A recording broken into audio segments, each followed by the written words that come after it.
de la finale face à la femme à avoir prise. Peut-être, mais là maintenant c'est trop tard. On va voir ce que ça va donner dans leur couleur traditionnelle en rouge. Tout le monde est debout, c'est parti pour cette finale pour la 3e place, avant la grande finale tout à l'heure à 19h entre la France et la Norvège. Place à ce match pour la médaille de bronze. Les Suédoises, battues largement par l'équipe de France, doivent une revanche à leurs supporters, mais en face c'est l'équipe du Danemark qui elle a tenu quasiment tout le match face aux Norvégiennes avant de craquer dans les tout derniers instants. Demi-place pour la 3e place. C'est médaille de bronze qui se joue. Et une première parade pour Sandra Toft.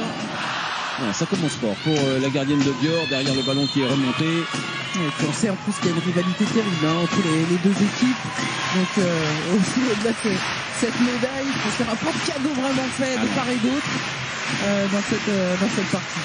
On a pu discuter avec des supporters, avec du personnel de la Boxen qui non seulement évidemment voulait que le Danemark gagne, mais voulait aussi que la France gagne contre la Norvège tout à l'heure. Mie Højlund pour le premier impact dans le bloc central, le ballon qui échappe à Blumsen. Elles avaient reculé énormément face à la France, là aussi les postes 3 ont reculé pas sur un contre 1 de nous. Et on commence avec 3 braqueurs sur la base arrière. Pas de Minadano dans ce début de rencontre. Et Jenny Carlson qui a pris le poste d'arrière droite avec Emma Lindqvist. Ça c'est pour le départ de l'enclenchement. Un changement de position avec Carlson qui a repris son poste de demi-centre. Lindqvist passe arrière droite. Roberts maintenant. Et le ballon qui va voyager énormément. Le tir qui passe à côté derrière pour Elin Hansson qui est dans les sets de départ suédois.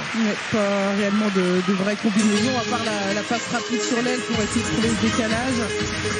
Et par contre le shoot derrière va en la faveur de Toft. Ouais, il passe largement à côté. On a une vision un petit peu écrasée, mais il est passé vraiment loin du poteau du but de Sandra Toft. Ballon de 2-0 déjà pour les Danoises avec Højlund qui essaye de passer le bras, repoussé mais tout dernier moment par Anna Lagerqvist.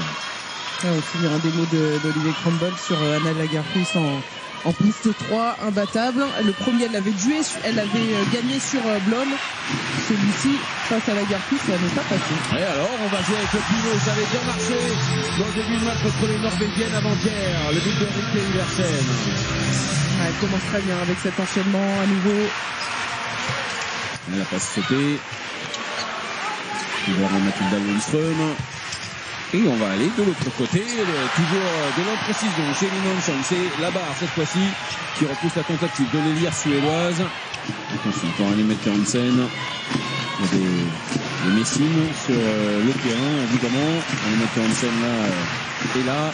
On a vu le coach en dessin tout à l'heure dans les tribunes, on a même Mayonade, attentif match pour la 5e place, tout à l'heure entre les Pays-Bas et l'Allemagne, remporté par les Néerlandaises, assez tranquillement d'ailleurs, 30-26. Ouais, ça c'est bien fait, l'enchaînement. Oui, il y avait une passe d'une Messine pour l'autre, peut-être, ça a été un petit peu d'imprécision là aussi pour Louise Bourdard. On passe dans le dos d'Annemette Hansen. Il y a peut-être un peu de stress aussi, un peu de...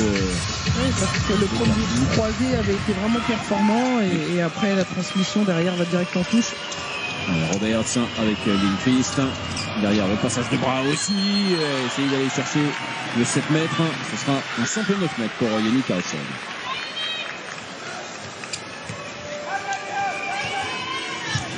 Roberts pour le temps fort avec Carlson qui avec un tout petit saut a pu passer au-dessus du bloc central danois.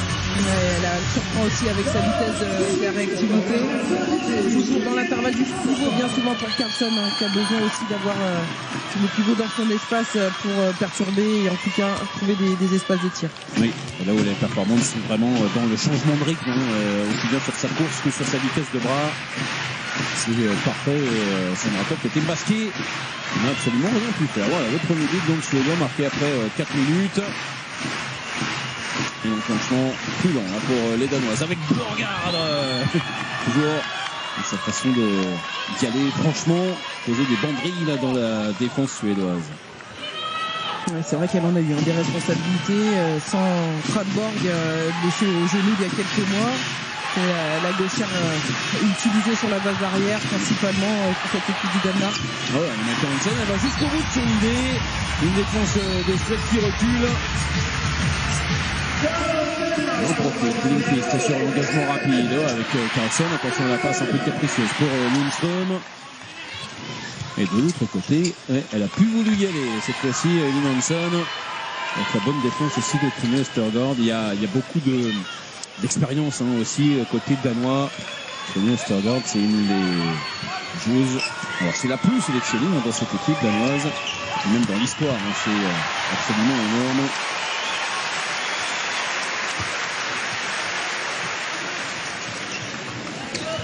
Derrière, il y a de la vie dans le jeu suédois avec le demi-tour contact. Et un petit carton jaune au passage pour Louise Borgard. C'est la séquence LFH avec Emil Karlsson. Un Mestress que l'on verra dans un mois pile d'ailleurs. Ouais, une rencontre qu'on attend avec impatience avec deux équipes encore invaincues. Non, toutes les ailes sont bloquées. Sandra Toft avec le pied gauche qui repousse la tentative de Mathilda Lundström. Sur l'engagement rapide de l'autre côté.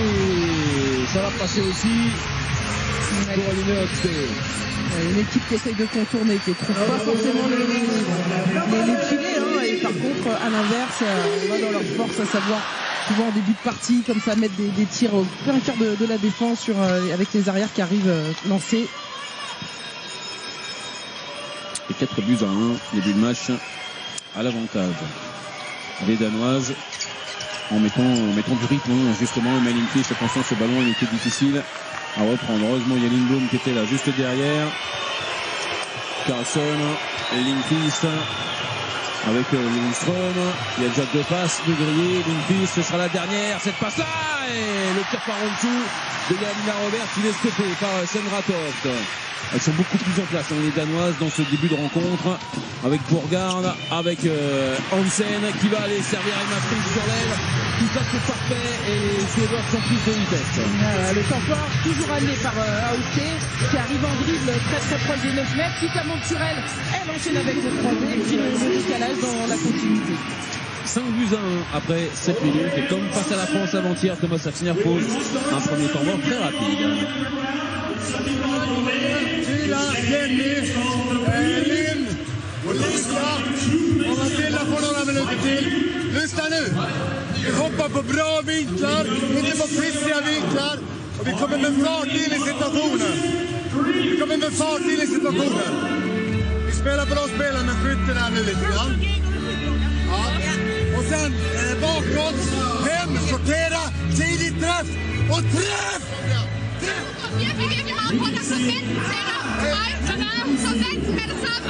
Men ligegyldigt hvad, så kom så bare for trykket derover, så kryds her, så kommer vi der. Pour lui aussi, pour Jesper Jensen, mine de rien, c'est un sacré match à jouer. Aujourd'hui, il y a évidemment la médaille, mais il y a aussi cette déception d'avant-hier à évacuer. On l'avait vu en larmes, lui aussi, après la demi-finale, parce que je savais que c'était passé tellement près, et qu'après, en finale, évidemment, tout peut se jouer, qu'il y avait de toute façon une médaille à aller chercher au bout en cas de finale. Pour lui aussi, c'est un match extrêmement important. Ouais, c'est un match important là, sur cette compétition, et puis pour celle qui arrive tout proche dans quelques mois, arriver encore à envoyer ce signal fort, de montrer que c'est une équipe pérenne dans ces podiums et dans ces places à aller chercher. Alors, faut aller plus vers le but, attention à la passe, vers Lindblom. Il n'y aura pas de remontrance de la poutre espagnole. La passe était magnifique de la part de Karlsson. Et derrière, voilà, de l'activité en défense. C'est ce qu'il demandait aussi Thomas Safsner. Pas forcément content justement du retard en vitesse de son équipe.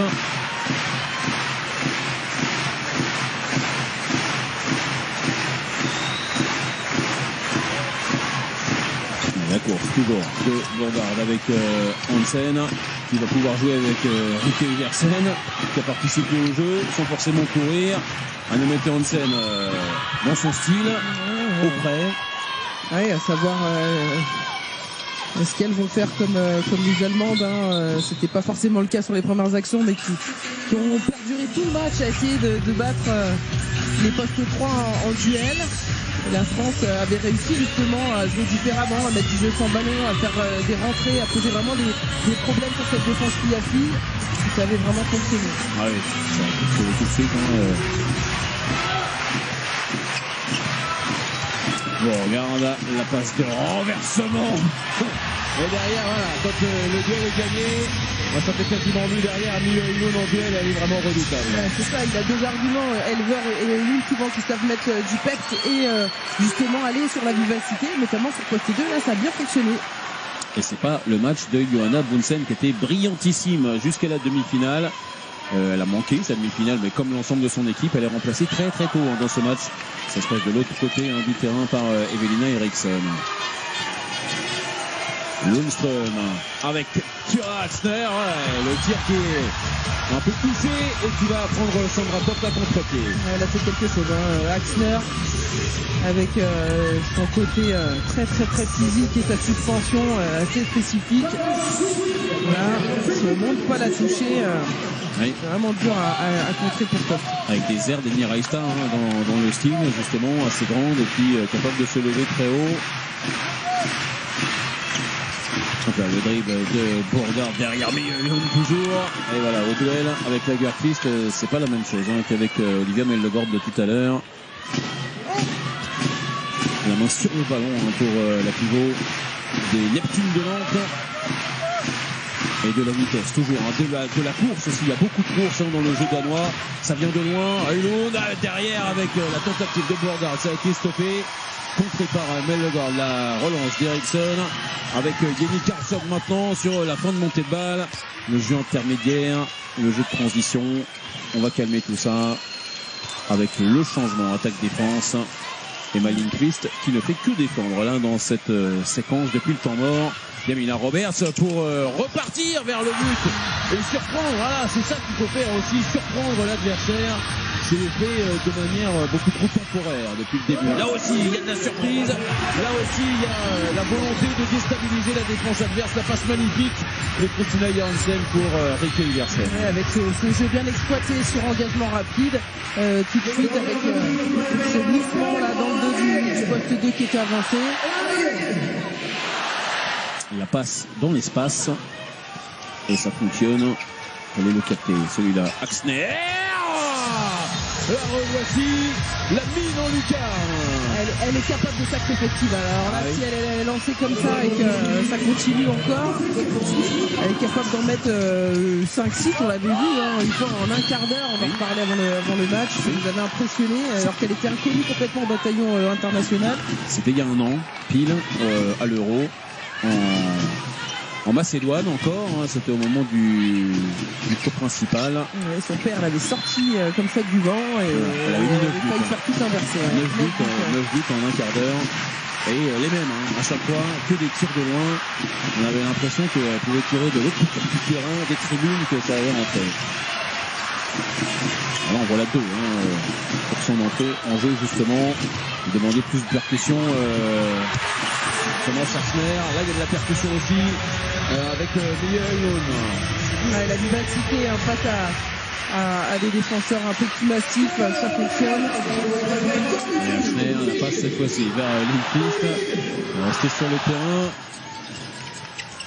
Il n'y a pas de possibilité de passer pour Olivia Mellegård qui est là toujours sur le terrain, en attaque cette fois-ci. Axner en position de demi-centre sur le départ de l'enclenchement. Un changement de position, la passe de renversement maintenant. Et alors, le problème d'alignement dans la défense danoise. Et c'est Lindblom qui en profite. Autant elles ont eu un retard à l'allumage au départ de cette partie. Autant là, on voit encore une fois tout simple, la rentrée du demi-centre, le glissement en même temps qu'il y a l'attaque de balle de l'arrière gauche. C'est du tableau noir, ça marche pour l'instant. On a eu le décalage tout à l'heure. La défense s'est renforcée aussi, plus de confiance côté Suède. C'est un temps mort qui fonctionne. En tout cas, ça a porté ses fruits, aussi bien en attaque qu'en défense. Et on voit un autre match là depuis 5 minutes maintenant.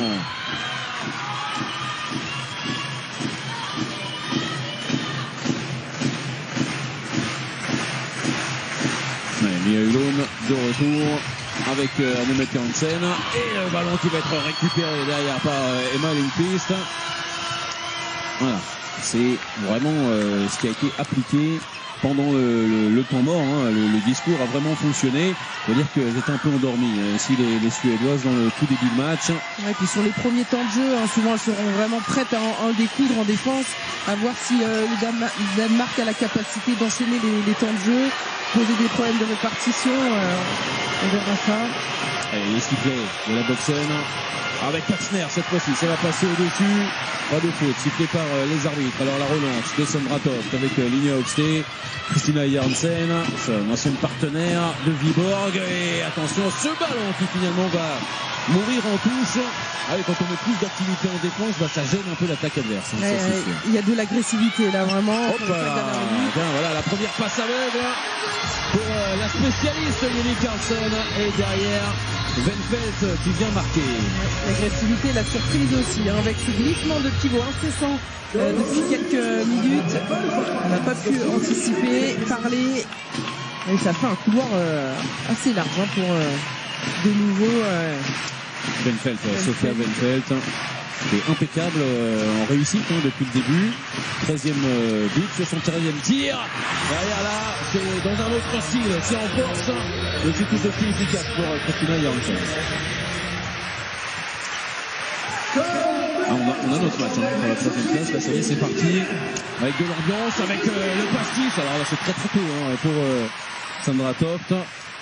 Et derrière, Jansen est reparti, rentré dans les 9 mètres avec toujours Högste pour les fins de montée de balle. On va faire le changement. Et problème d'inattention. Et voilà la première parade pour Evelina Eriksson face à Sarah Iversen. C'est la séquence de pivots de part et d'autre. Ouais, ça vous va ça? Ouais, c'est bien. Ah bon. Mais des pivots qui glissent. Oui, qui glissent parce qu'il y a beaucoup d'intention d'aller vers l'avant, de mettre de l'agressivité. Et du coup, on aime se balader à 6 mètres. Ouais, c'est pas des pivots qui se bagarrent encore, mais vous aimez ça aussi. On verra peut-être tout à l'heure. Axner, le tir premier poteau. Elle avait anticipé plutôt un tir point long. Sandra Toft avec lui.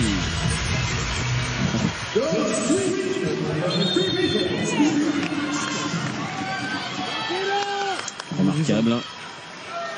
Parler de cette comparaison avec Elina Reichstad dans l'explosivité sur ses appuis, dans sa manière d'utiliser sa suspension et en même temps sa puissance. Ce gabarit-là, arriver à allier les deux avec autant de force.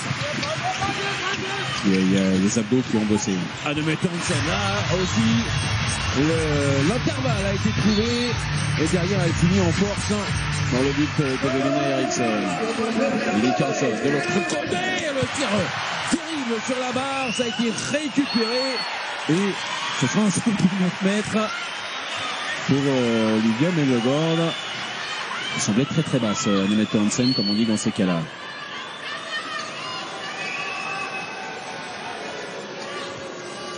Le quart d'heure est passé, c'est passé très vite. Il y a eu un temps mort et puis depuis vraiment les deux équipes se rendent coup pour coup.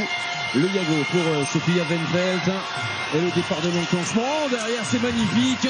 Et là, il y aura 7 mètres et 2 minutes pour Trine Osterland. Non, c'est Sarah Iversen qui était en retard, la main dans le visage. Oui, parce que petit à petit, c'est en train de se déliter en défense côté Danemark. Autant au départ, elles étaient dans les bons timings défensifs, elles gagnaient leur duel. Autant là, ça y est, il y a des vrais coups à aller chercher. Carlson arrive enfin à trouver une faille alors que les premières tentatives étaient restées infructueuses. Et comme la faute était de Sarah Iversen, ce serait un 9 mètres. C'est moi qui ai fait une erreur. L'entrée de Karin Strömberg, l'entrée de Nathalie Hagman aussi sur le poste d'Evière. Allez, l'intervalle a été trouvé et le ballon à mettre au premier poteau. Attention, derrière, il y a une douleur pour Christina Jansen. Ça a l'air d'aller, elle peut se relever.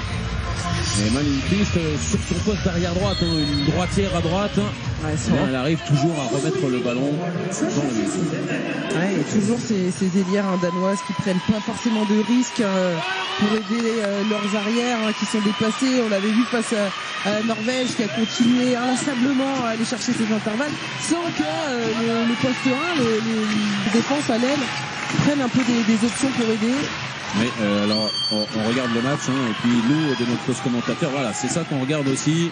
Parce que je disais tout à l'heure, ça a l'air d'aller, ça va franchement moyen pour Kristina Johansson qui est partie se faire soigner sur le banc. La cheville peut-être qui a été touchée. L'entrée de Julie Scaglione. Et derrière le ballon qui va aller jusqu'à l'aile. Ça a voyagé. Il y a eu de la continuité là, dans le jeu danois. C'est terminé par Phineas Stad. Ouais, là c'est ça, cette action de Hansen. Son bras porteur du ballon était resté complètement libre. Elle en a profité pour décaler pour sa partenaire avec une jolie passe dans le dos. Oui.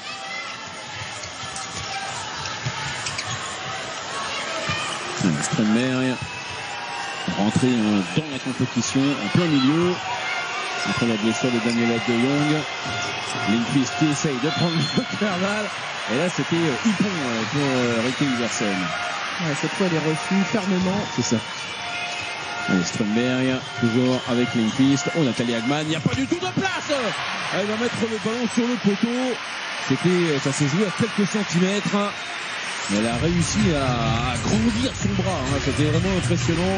Pas suffisamment pour pouvoir vraiment le cadrer. Et ça commence. C'est le duel entre Toft et Hagman. On sait qu'il y a pas mal d'épisodes dans l'histoire entre les deux. Sur cette paire, mais aussi là. Ça commence déjà avec ce premier tir à l'aile. Toft a souvent eu le dessus sur Hagman. Julie Scaglione, la revoici en position de demi-centre avec Alimette Hansen. Il y a Camp qui a repris un petit peu de distance. Et derrière, tout l'impact de Julie Scaglione. Ouais, là aussi, il y a de la facilité à s'envoler dans les airs. Le jet de 7 mètres, c'est allé très vite sur l'engagement rapide. En retard, Rikke Iversen, derrière Kaya Camp qui est bien fermé. Démissionner pour aller faire ce duel sur les postes 2.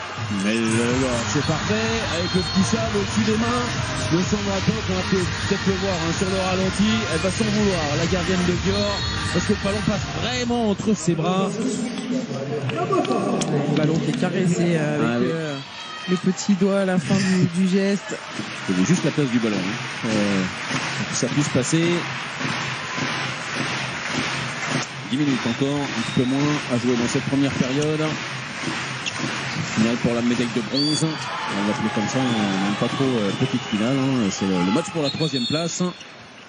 Avant bien sûr le rendez-vous tant attendu tout à l'heure.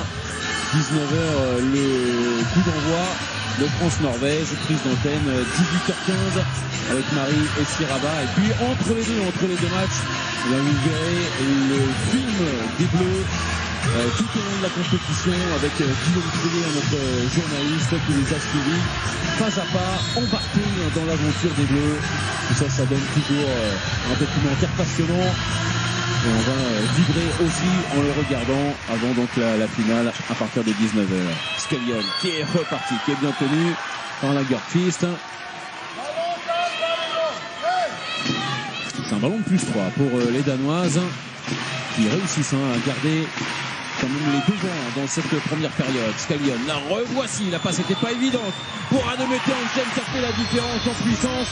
Et il va y avoir 2 minutes même pour Nathalie Hagman qui est restée en version sac à dos sur l'arrière de Metz.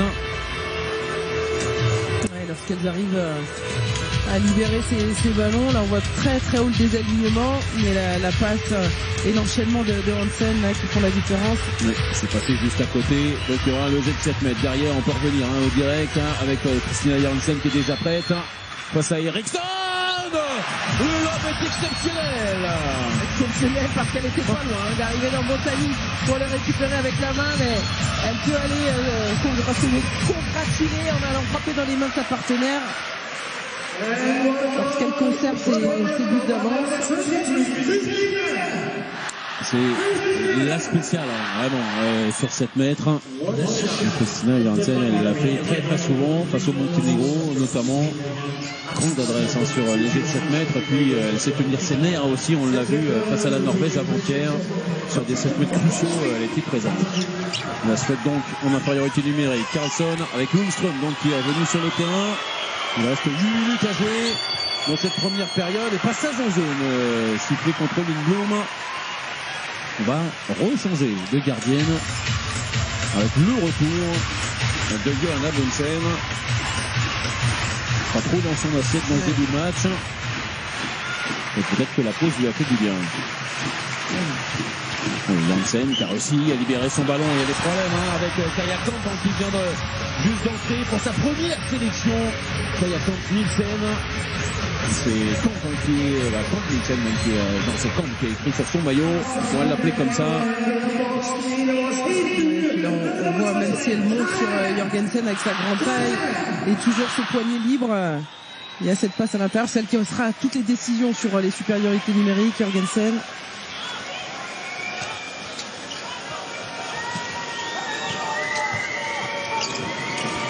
Lindqvist qui attendait le ballon, grosse activité de Sarah Iversen, mais derrière on a un peu oublié les ailières, elle mettait pas grand chose depuis le début, Olivia Mellodard est bien marqué.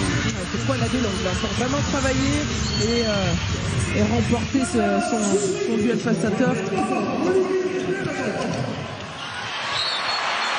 Oula, 2 minutes aussi, directement contre Olivia Mellodard sur Simone Petersen. Ouais, le temps fort à gauche. Et là, la montée inversée tardive.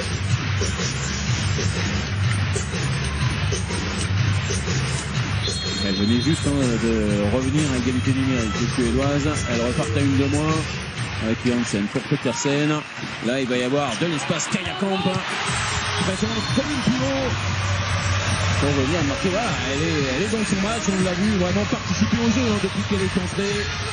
Efficace. Ouais, c'est toujours la combinaison, là, en tout cas. Comme tu dis, les Danoises, le jeu à 2 pivots quand elles sont en 6 contre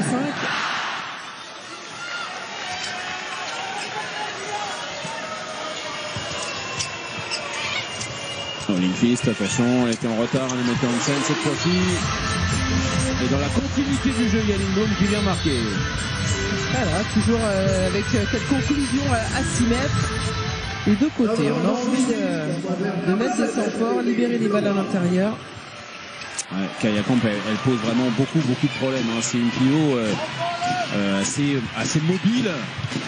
Très mobile même derrière, non, on ne lotte pas comme ça. Johanna Bunsen, c'est un peu présomptueux de la part d'Emma Fries. Et par sa mobilité, vraiment, elle gêne. On l'a vu sur l'aile tout à l'heure, extrêmement à droite. C'est une pivot qui est capable de jouer sur l'aile. Juste Desberg, qui joue donc avec Jesper Jensen tout au long de la saison. Et à 29 ans, elle n'est pas toute jeune, c'est sa première sélection. Lindqvist avec le retour de Kira Axner. Voici avec le ballon, Lindqvist maintenant. Lundström en tout retour du bloc danois. Axner, ça a été contré et c'est récupéré par Sandra Toft. C'est pas la même chose quand elle est impactée avant de prendre cette suspension. Axner, elle n'a pas montré sur le débordement qu'elle était capable vraiment de gagner ses duels. Par contre, quand elle s'envole très loin, en dehors des 10 mètres, elle est capable de trouver de vrais impacts de tir. 5 minutes à jouer, temps mort danois. Vi tager samme udskift. 10 sekunders overtag. Vi tager samme udskift med 3 mand. Når det bliver fuldtal, så hedder det Mie. Så hedder det Julie, og så hedder det AM her. Så lægger vi Sara der. Så har vi Julie og Mie til at komme til 2 udskiftninger. Så kører vi fransk. Julie ind på den første træer der. Hvis hun løfter op, det gør hun. Sara ud under her. Julie på det. Fortsätta på rullen också. Bra. Bakåt. Avtal gäller. Koppla på det sista. Vi står och sover lite på de här extremerna.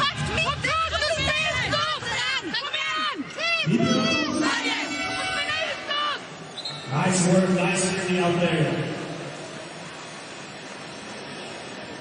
On voit justement, vous en parliez tout à l'heure, l'arrivée de Kira Axner dans le cours de cette première période, beaucoup d'efficacité sur ses premiers shoots. Et puis là, une fois qu'on va la chercher, c'est un petit peu une affaire différente. Petersen qui s'est bien libéré, il a beaucoup de place Derrière Trinofever pour venir marquer le but du plus 4. Elles reprennent un petit matelas, les Danoises, à moins de 5 minutes de la fin de la première période. Le rendement est vraiment bon de ce jeu de la gauche vers la droite. Bien sûr, c'est bien souvent le cas quand on a une droitière qui met le temps fort. Regardez la belle image avec Heimdall qui subit cette rupture du ligament croisé. C'est aussi pour elles qu'elles se battent aujourd'hui, les Danoises, forcément, elles ont ça en tête. Et les supporters aussi lui ont rendu hommage. Il y a plein de t-shirts, de maillots qui ont été floqués avec le numéro 10 de Catherine Heimdall. Alors que derrière, voilà, il y a une parade pour Jonna Bunsen. Derrière Nathalie Hagman, elle est partie en contre-attaque. Elle va devoir se replacer. Elle a été poursuivie par Kaia Kamp. Justement, on avait anticipé le jeu sur tout le terrain des Suédoises. On sait qu'elles peuvent être très performantes dans ce domaine. Ouais, elle s'est remise dans sa partie. Le fait aussi d'avoir eu ce petit temps sur le banc pour se remettre dans le match, ça a l'air d'avoir déporté ses fruits. Roberts avec Axner. Va redonner Nathalie Hagman dans la continuité du jeu. Le ballon pour Olivia Mellegård. Un tour de la défense danoise sans vraiment venir la percuter. Jamila Roberts de l'autre côté. Magnifique le tir point long. Ouais, le timing de tir rapide parce qu'elle a vu que Christophe était encore dans son placement de voie. Le tir point long avec l'aide du bloc pivot là, c'était bien combiné tout ça. Oui, on a vu le pas sur la gauche de Sandra Toft, prise à contre-pied. C'était millimètre vraiment le tir de Jamila Roberts.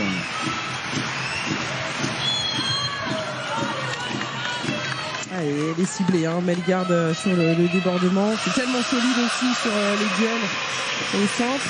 Même s'il y a eu ce changement, on a alterné, elles ont tellement donné. Lagerquist et Blom. Avec Grenfeld, qui s'est un peu oublié là-dessus, les petits problèmes d'alignement. Parce que sur les défenses Piatti, avec le glissement du pivot, si ça suit, et que derrière Olsen pousse son action vers l'intérieur, vienne son duel, après il n'y a plus personne pour fermer, le glissement et puis le couloir est grand ouvert. Alors là, c'est ça qu'on a vu aussi avant-hier. Avant-hier, on l'a vu beaucoup avec l'équipe de France. Roberts qui est reparti avec Axner en position d'arrière droite. Et Carlson. Roberts avait réussi à libérer son ballon. Le coup de sifflet des arbitres. Il reste 2 minutes à jouer dans cette première période. Ballon pour revenir à -2 pour les Suédoises. Ils demandent de l'activité. Jesper Jensen, Carlson. J'allais dire, était au bord du marché, mais non. Ça a été sifflé. Et derrière, la grande relance. Il va revenir à une faute. À la glissade même de Kaia Kamp.